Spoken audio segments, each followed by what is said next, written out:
Les habla Rafael Arraiz Luca desde Unión Radio y esto es Venezolanos, un programa sobre el país y su historia. Hoy vamos a hablar de José María de los Dolores Vargas Ponce, a quien los venezolanos conocemos como José María Vargas, y quien en vida jamás firmó José María Vargas. Todos sus papeles fueron firmados por José Vargas. Cuando los venezolanos le añadimos el María a su nombre, es algo que ignoro completamente, pero así fue. ¿Cuándo nace José María Vargas y dónde? Nace en La Guaira, el 10 de marzo de 1786 y muere en Nueva York en 1854. Hoy, en un acto de justicia, el estado donde nació se llama el Estado Vargas. Fue decretado relativamente hace muy poco tiempo. El último estado venezolano en crearse fue el Estado Vargas, en tiempos de la segunda presidencia de Rafael Caldera. ¿Quién es este niño que nace en La Guaira?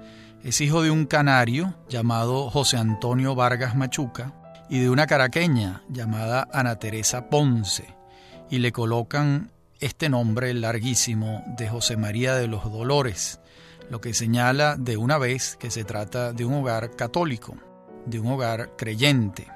Tan es así que a los 12 años ingresa como colegial becado en el Seminario Tridentino de Santa Rosa de Lima, en Caracas. Allí cursa todos sus estudios y en 1803 recibe el título de bachiller en artes. De inmediato, José María se matricula para formarse como sacerdote, pero muy pronto abandona ese proyecto y se aboca a los estudios de medicina. ¿Por qué no continuó con la carrera del sacerdocio o con esa vocación, para hablar con mayor precisión? Es algo que él mismo aclara en algún momento de su vida. No tenía la vocación necesaria. En cambio, lo llamaba poderosamente, como un imán, el estudio de la medicina. De allí que estudie medicina en la Universidad de Caracas, de la que tiempo después él mismo será su rector, y egresa como médico el 27 de noviembre de 1811, cuando se gradúa de licenciado en Ciencias Médicas y doctor en Medicina por la Universidad de Caracas. Una vez graduado, José María se muda a Cumaná, donde va a ejercer su profesión por un tiempo. Allá va a formar parte activa de los sucesos políticos que se originan por la invasión de Napoleón a España y el respaldo del Cabildo cumanés a la instalación del Supremo Poder Legislativo de Cumaná, que va a defender los derechos de Fernando VII y que no va a respaldar a la corona francesa en sus pretensiones tanto peninsulares como americanas. Podemos hablar entonces de 3 etapas en la vida de José María Vargas, 3 etapas a lo largo de sus 68 años. Una primera etapa va de su nacimiento en La Guaira hasta su viaje a Edimburgo en 1813. Estamos hablando de 27 años que son enteramente venezolanos. Vargas solo conoce en estos 27 años su pueblo natal, La Guaira, estudia en Caracas, como ya señalamos, y se muda a Cumaná a ejercer la medicina. La segunda etapa es la que va de noviembre de 1813 a noviembre de 1825, 12 años. En 1825 regresa a Venezuela José María Vargas, después de, como les acabo de decir, 12 años de ausencia sin venir además. ¿Qué ocurre en este periodo? Ocurre su formación más acendrada, más detenida, más profunda, porque ingresa en la Universidad de Edimburgo a estudiar medicina. Allí está entre 1814 y 1817 y una vez terminados sus estudios se muda a Puerto Rico a ejercer la profesión de médico. En Puerto Rico va a estar entre 1817 y 1825. La tercera y última etapa de su vida es la que comienza en 1825 y termina con su muerte en Nueva York en 1854. Esta etapa es la que hace a José María Vargas. Si él no hubiese vivido esta tercera y última etapa de su vida, nosotros no estaríamos haciendo este programa y la significación histórica de Vargas para los venezolanos sería ínfima, prácticamente inexistente. Pero veamos ahora momentos de esa decisión de Vargas de irse a Europa. ¿De dónde le sale a Vargas querer irse a Europa a estudiar medicina? ¿Por qué lo hace? ¿Cuáles son sus fundamentos? Él, desde que se gradúa y se instala en Cumaná, advierte que su formación médica caraqueña es insuficiente para lo que él está aspirando. Y él mismo lo va a decir. Cuando él está en la travesía hacia Glasgow, en Escocia, escribe un diario. Ese diario se conserva. El historiador Ildefonso Leal, recientemente fallecido, cuando escribe la cronología de Vargas, tiene acceso al diario y transcribe pasajes del diario que explican muy bien por qué Vargas necesita irse, por qué quiere irse. Les voy a leer un primer fragmento de lo que dice este hombre a los 27 años sobre su vida en el barco rumbo a Escocia. Dice: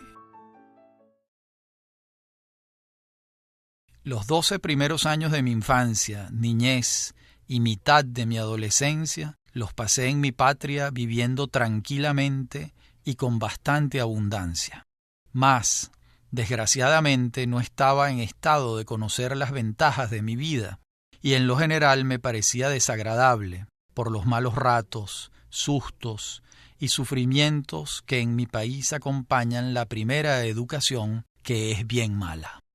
Luego, en el mismo diario, va a dar otra vuelta de tuerca, que también les voy a leer, porque es de una elocuencia y una sinceridad extraña en Venezuela. Como toda la singularidad de Vargas, que es un personaje totalmente excepcional. Dice Vargas: de los 12 a los 19, cerca de los 20 años, pasé mi vida en un colegio lleno de deseos de aprender, entregado a un estudio asiduo con la mayor aplicación. Pero cuán desgraciado fui en haber nacido en mi país, sin maestros, sin métodos, sin útiles establecimientos, sin recursos. Me entregué a aprender lo único que en mi país se conocía imperfectamente y estudiaba. Seguí gramática latina, filosofía experimental, sin experimentos, matemáticas hasta donde pude internarme, sin ayuda de peritos maestros, lógica, metafísica, etc. 4 años de medicina con un maestro inepto del todo, sin ciencias accesorias, sin conocimientos de anatomía, química y botánica, que sólo se conocen aquellos 2 ramos imperfectísimamente, y el último es del todo ignorado. Salí el año 1806, a la edad de 20, y puedo asegurar que en general mi vida ha sido siempre incierta, llena de deseos y de obstáculos para llenarlos. Esto es infeliz. Caramba, qué sinceridad y qué asombroso decir esto con esta crudeza. Es un hombre que se está yendo a una de las mejores facultades de medicina del mundo, que era la de la Universidad de Edimburgo, y allá va a estar. Antes, como señalamos, él intenta irse desde mucho antes, pero ocurren los hechos de 1810. En 1811, él regresa de Cumaná a La Guaira, buscando irse, y ocurre en marzo de 1812 el terremoto de Caracas. Y no puede irse tampoco, se dedica a la salvación de los heridos como médico que era. Y finalmente, cuando se dispone a viajar a Europa, Monteverde retoma el poder en Venezuela para la corona española y lo hace preso, confinándolo a las mazmorras por haber participado junto con los rebeldes de Cumaná en aquellos episodios de 1810-1811. ¿Cuándo puede salir de la cárcel entonces? Cuando Bolívar entra triunfante a Caracas en agosto de 1813. Ahí se abre el cielo para Vargas, que está preso. Y al entrar Bolívar, retomar el poder, se abren las puertas de las cárceles para los presos y Vargas no pierde ni un segundo y organiza su viaje a Escocia. Y sale en noviembre de ese año. Bolívar entra a Caracas en agosto, Vargas sale de la cárcel, inmediatamente prepara el viaje y allí se va en noviembre de 1813. El propio Vargas se encarga de aclararnos cuando dice: pasé en mi patria viviendo tranquilamente y con bastante abundancia, que se trataba de una familia con algunos recursos. No estamos hablando de unos magnates, no podían serlo, entre otras razones, porque su padre era canario y los canarios eran considerados en la sociedad colonial unos personajes con menos privilegios que los criollos como tal, pero tenían recursos, porque si no, ¿cómo se va José María a estudiar medicina a Edimburgo? De modo que en esta primera parte del programa lo tenemos en el barco escribiendo este diario y haciendo un recuento de esos primeros 27 años de su vida. En la próxima parte del programa veremos qué ocurre con José María Vargas Ponce. Ya regresamos. José María Vargas desembarca en Escocia y va a vivir en Edimburgo a partir de febrero de 1814. Primero estudia inglés, una lengua que no dominaba, y a los pocos meses se inscribe en los cursos de anatomía, cirugía, obstetricia y química. Culmina sus estudios en 1817, como dijimos antes, y la Royal Society lo diploma como miembro, así como el Royal College of Surgeons de Londres, es decir, de cirujanos de Londres en 1817. Aunque le tienta la idea de quedarse en Inglaterra, lo cierto es que viaja a Puerto Rico, donde su familia paterna tiene intereses y se ha establecido huyéndole a la guerra en Venezuela. La guerra arrasó con el país, como todos sabemos, y quienes pudieron irse y no estaban involucrados directamente como soldados de esa guerra, se fueron. Y ese fue el caso de los Vargas, que se mudan a Puerto Rico. Allá en Puerto Rico, José María va a ejercer la medicina con gran éxito y además se esmera en el estudio de la botánica, haciéndose entonces un verdadero especialista en este tema de la botánica.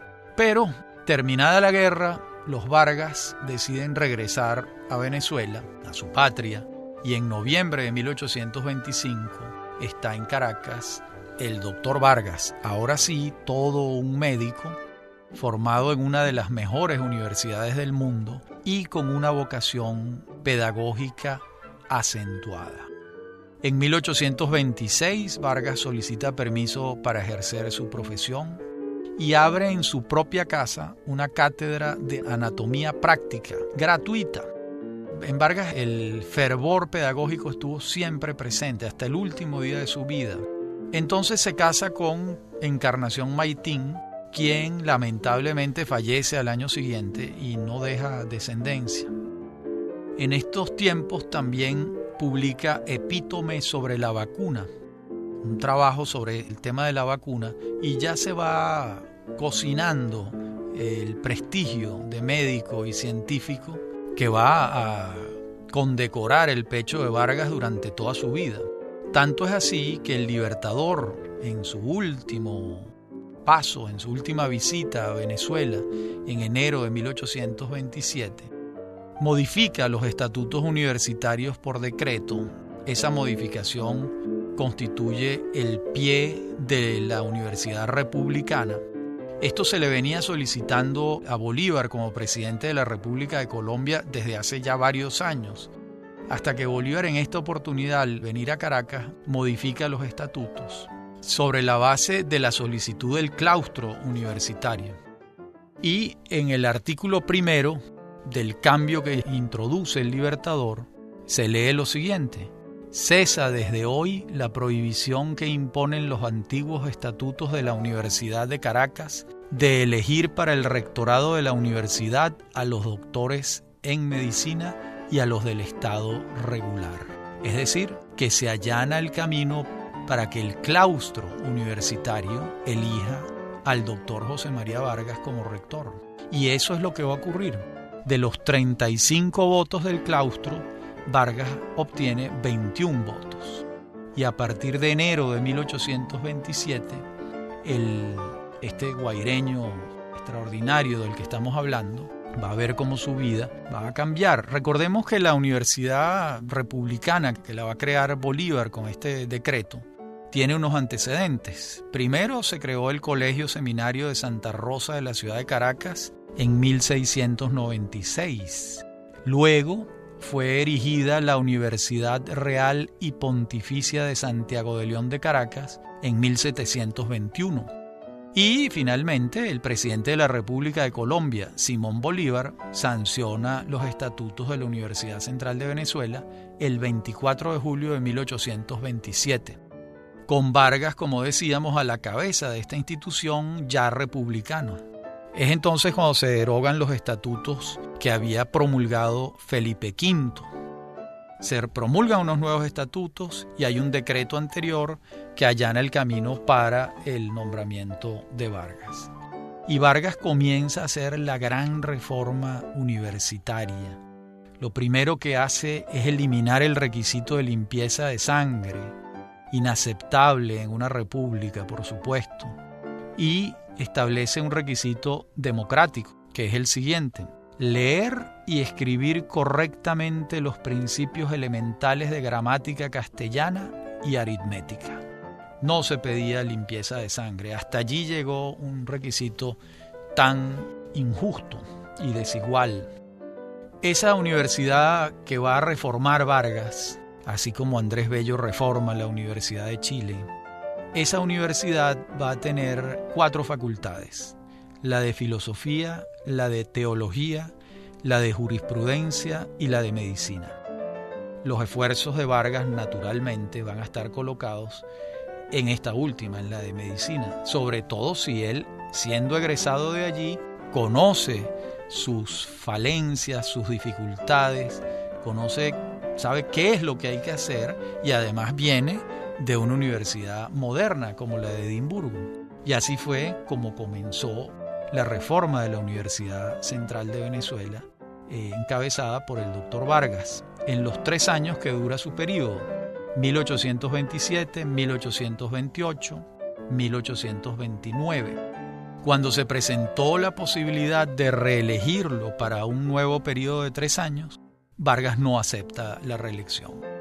En cambio, se presenta como diputado a la Asamblea Constituyente de Valencia y es electo por la provincia de Caracas en 1830.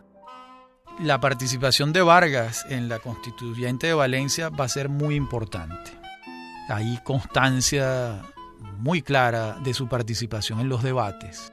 Y allí él busca morigerar el tono encendido que tienen algunos diputados en la Constituyente valenciana. ¿Por qué? Porque es la Constituyente que va a decretar la separación de Venezuela de Colombia y la vuelta de Venezuela a ser una república y no un departamento de la República de Colombia. Este paso que se va a dar, algunos quieren darlo violentamente, acremente, denostando del proyecto bolivariano. Incluso algunos hablan de irnos a las armas contra nuestros hermanos neogranadinos. Incluso unos van más allá y piden que Bolívar, que ha sido el autor de este proyecto integracionista, sea execrado y sancionado por el fracaso en que terminó el proyecto gran colombiano. Y frente a estos furores encendidos, en Valencia va a estar Vargas, llamando a la cordura, llamando a la memoria del Libertador, reconociéndole sus méritos y en ningún caso tolerando que se pueda arremeter contra Bolívar en la manera en que algunos querían hacerlo. Muy por el contrario, Vargas aboga por un trato respetuoso al Libertador. y vota en contra de la expulsión, porque hay unos diputados que proponen expulsar a Bolívar, no permitirle entrar a Venezuela, a su patria. Por supuesto, Vargas se enfrenta a esto. Terminan sus labores como constituyente, se redacta la Constitución de Venezuela en 1830. Vargas da por concluidas sus labores porque el Congreso también lo ha hecho y decide viajar a San Tomás a descansar. En San Tomás también la familia Vargas tenía algunos intereses y es una isla que va a tener importancia a lo largo de la vida de Vargas, como veremos luego, ¿no? Y allá va a pasar un tiempo de vacaciones descansando de sus tareas de rector y de sus tareas de constituyente. Pero muy pronto vuelve a Venezuela, a la Universidad Central, a sus tareas de profesor, no ya de rector, sino de profesor en la Facultad de Medicina.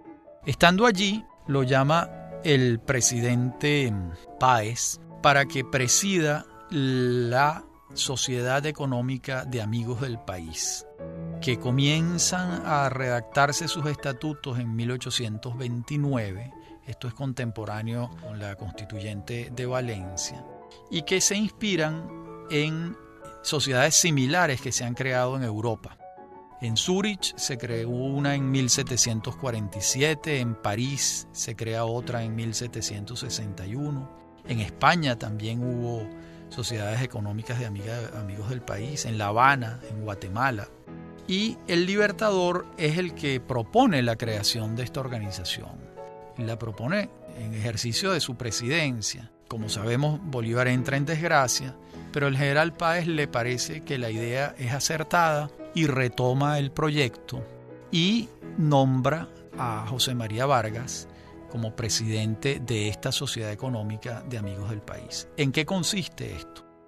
Era una sociedad, como su nombre lo indica, en la que se reunían los empresarios, los académicos, los hombres públicos, a estudiar la situación económica de los países y a ofrecer soluciones, a buscar financiamientos, a buscar créditos, a encontrar caminos a la cruda realidad económica que tenían todos estos países que formaban estas sociedades económicas de amigos del país. De modo que no era un organismo público, pero tenía una vocación pública. Muy bien, sobre este y otros temas continuaremos en la próxima parte del programa, cuando sigamos trabajando la vida y la obra de José María Vargas. Ya regresamos.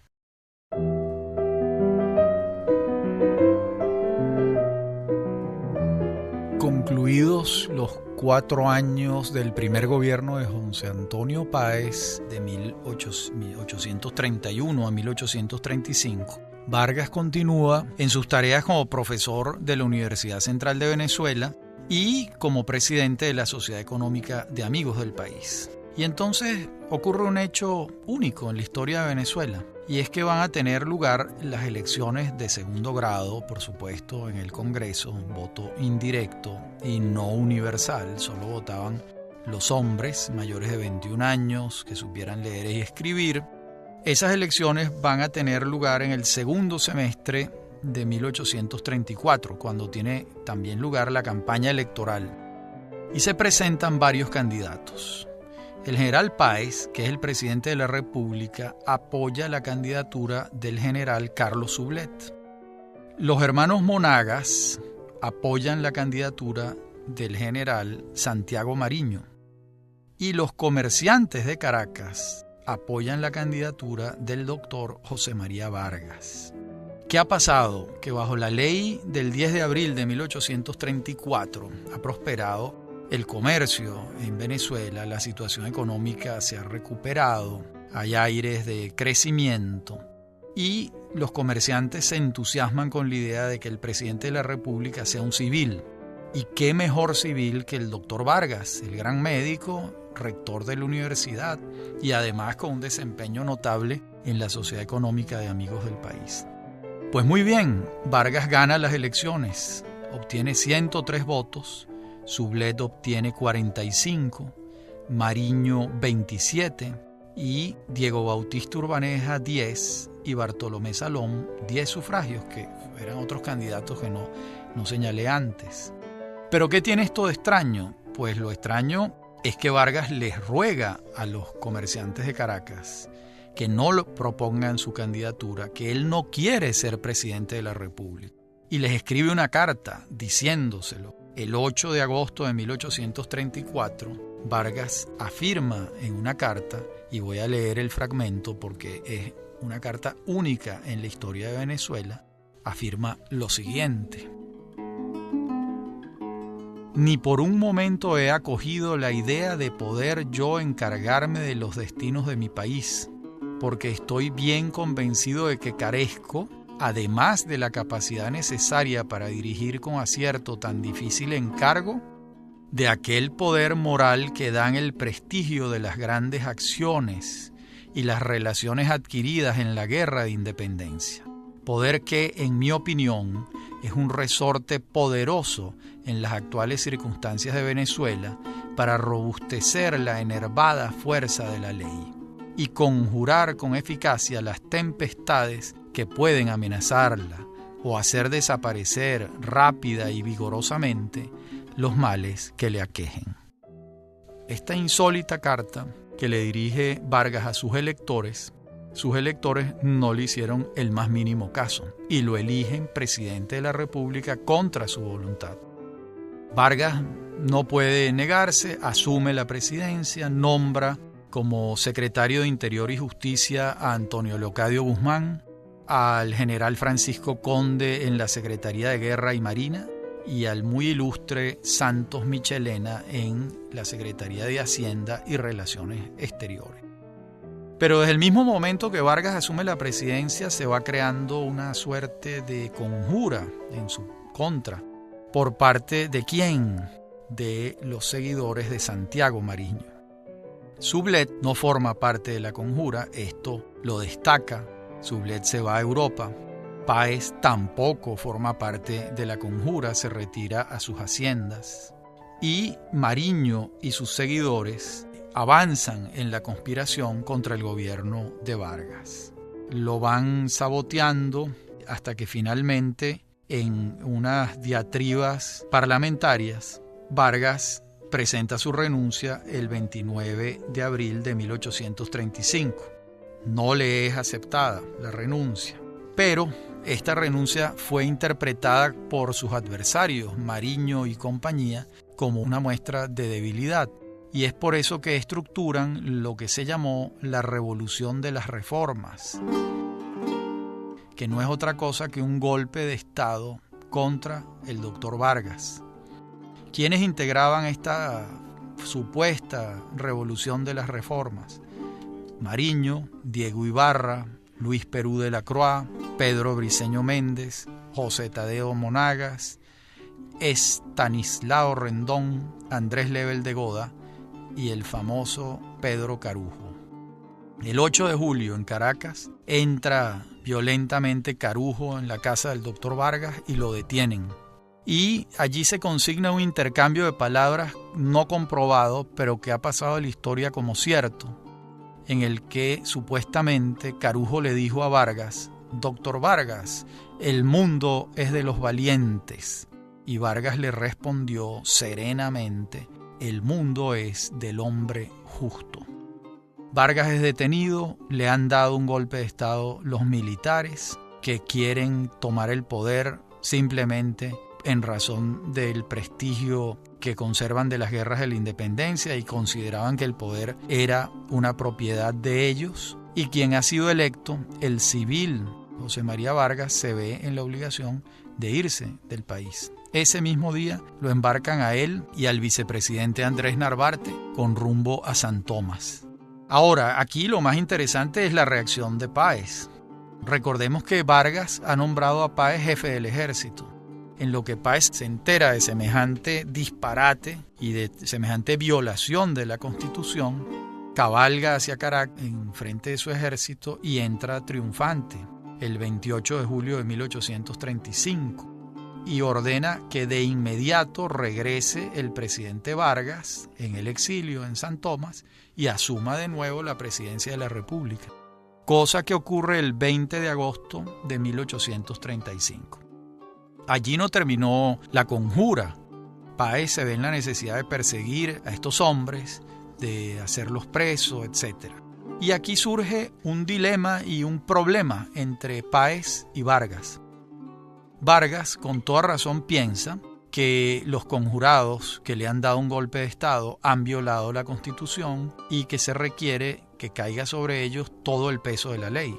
Pero el general Páez, con su tradicional manera de hacer las cosas, le propone que no, que ocurra una amnistía, que se comprenda el ímpetu de estos hombres, que se entienda que son militares que creen que el poder les pertenece y que no se pase a las sanciones mayores que ordena la ley. Vargas no está de acuerdo con esto, para nada. Se da cuenta que no puede imponer sus criterios por encima de los de Páez, porque el hombre fuerte es Páez, el que tiene el control del ejército, y finalmente Vargas renuncia. Esta vez sí le aceptan la renuncia, el 24 de abril de 1836. Este es el gobierno de José María Vargas, una conducta ejemplar por su parte y muy celebrable del general Páez en la restitución de Vargas, pero también muy cuestionable en la negativa a que los conjurados, a los que han dado el golpe de Estado, les caiga el peso de la ley. En todo caso, Vargas se retira de la vida política y vuelve a sus trabajos como investigador, como profesor universitario. Y Páez tiene que muñequear, que pulsear con estos caudillos con grandes apetencias que han manifestado muy claramente que quieren el poder por la vía que sea. Algunos autores ubican estos hechos como el nacimiento del caudillismo en Venezuela o como la primera expresión del caudillismo. Yo no creo que se trate del nacimiento del caudillismo, pero sí es una primera expresión muy desafortunada de destitución por la vía de las armas de un grupo de generales que separan del poder violentamente a un civil, a un doctor, a un médico que ha sido electo de acuerdo con el marco constitucional de la época. Es un muy mal ejemplo comenzando la República Venezolana y tiene a este ilustre venezolano José María Vargas como protagonista. En sus tareas de científico vamos a hallar a Vargas en estos años en una tarea muy interesante y es la relativa al petróleo. Esto está ocurriendo en octubre de 1839, cuando le envían a Vargas una sustancia en un frasquito proveniente de Pedernales, en una zona de Guayana, y le piden que lo examine. Algo similar le ha llegado a Vargas desde Trujillo, y el examen que le piden al gran científico es que digan de qué se trata esto y para qué sirve.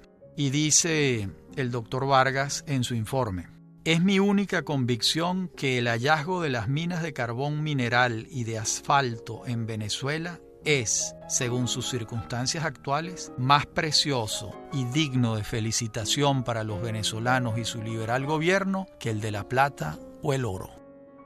Caramba, 1839 es el primer informe premonitorio de lo que va a significar el petróleo en Venezuela.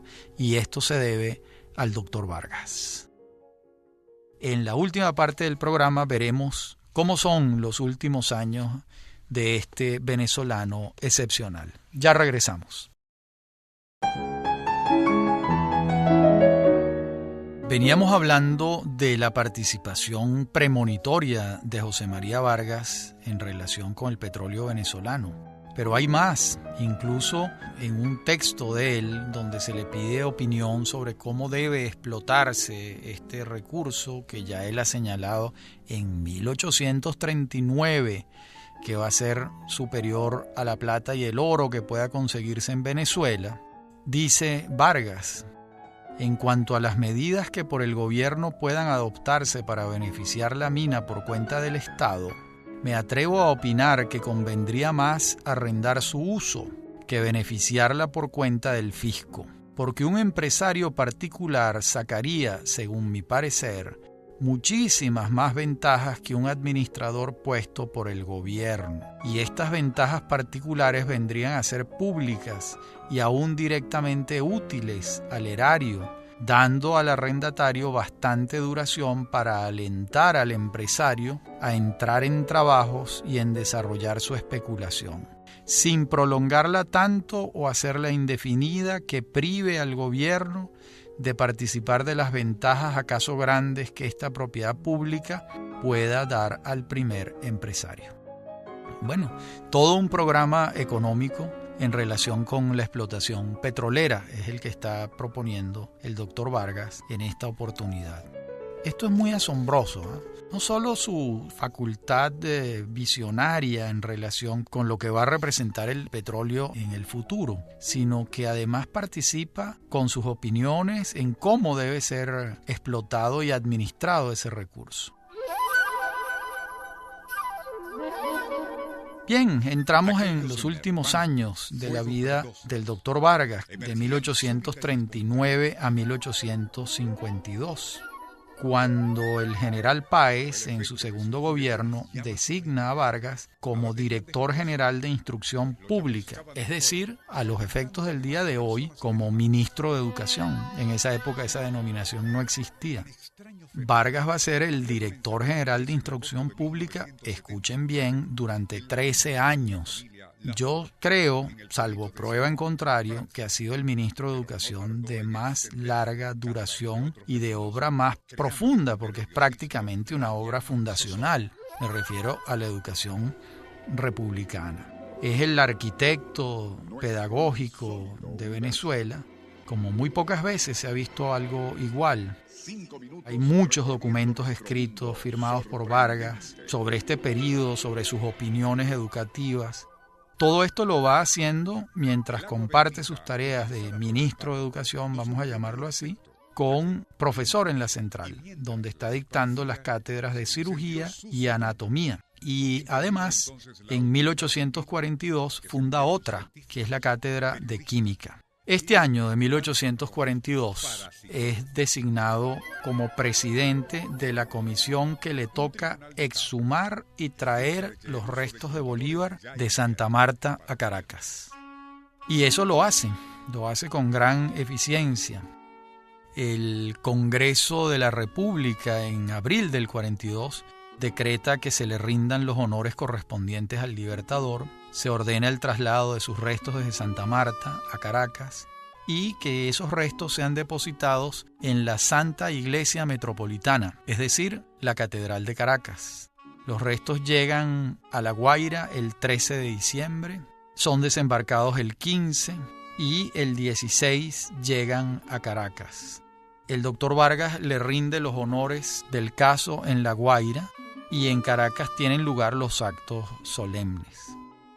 Ustedes recuerdan que después, años después, Antonio Guzmán Blanco crea el Panteón Nacional y los restos de Bolívar son trasladados de la Catedral de Caracas al Panteón Nacional Guzmancista. Eso va a ser unos años después. En aquel momento, Vargas dice sobre Bolívar algo que quiero leer. Este homenaje que hoy tributamos a Bolívar, el blasón de Caracas, el fundador de 3 repúblicas, el héroe de la América del Sur, no termina en él, sino refleja con el brillo de la luz solar sobre el porvenir de nuestras repúblicas, vivificando los gérmenes de sus futuras glorias. Homenaje muy de acuerdo con el espíritu de este siglo, con su filosofía, su civilización y con los grandes intereses del género humano, porque la filosofía establece como dogma y principio cardinal de la sociedad que el honor y la gloria son los más poderosos resortes del alma y los agentes vitales de los grandes hombres. Y es del interés primordial de la civilización y de la humanidad que estos existan y se multipliquen.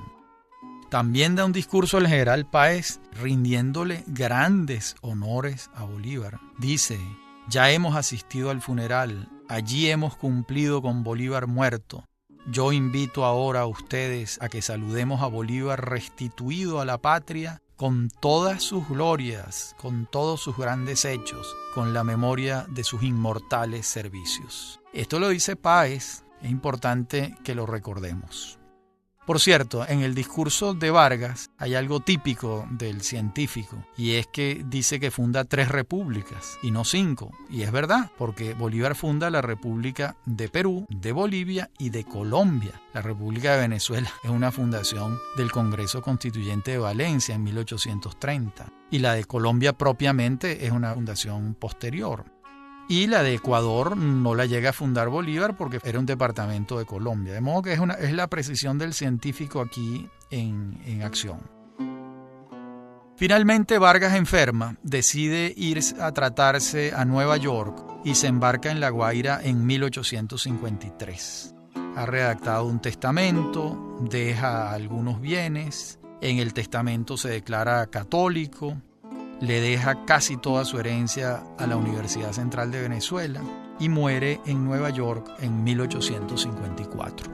Sus restos se trasladan a Caracas y están en el Panteón Nacional en 1877. Y esta es la vida de José María Vargas. Cuando comenzamos a llamarlo José María y no José Vargas, cuando él mismo se llamaba así, es algo que sigo ignorando. Habló para ustedes Rafael Arraiz Luca y esto es Venezolanos, un programa sobre el país y su historia. Pueden seguirme en Twitter, @Rafael Arraiz, en Facebook o a mi correo electrónico rafaelarraiz@hotmail.com. Me acompaña en la producción Mary Sosa y en la dirección técnica Víctor Hugo Rodríguez y Fernando Camacho. Hasta la semana que viene.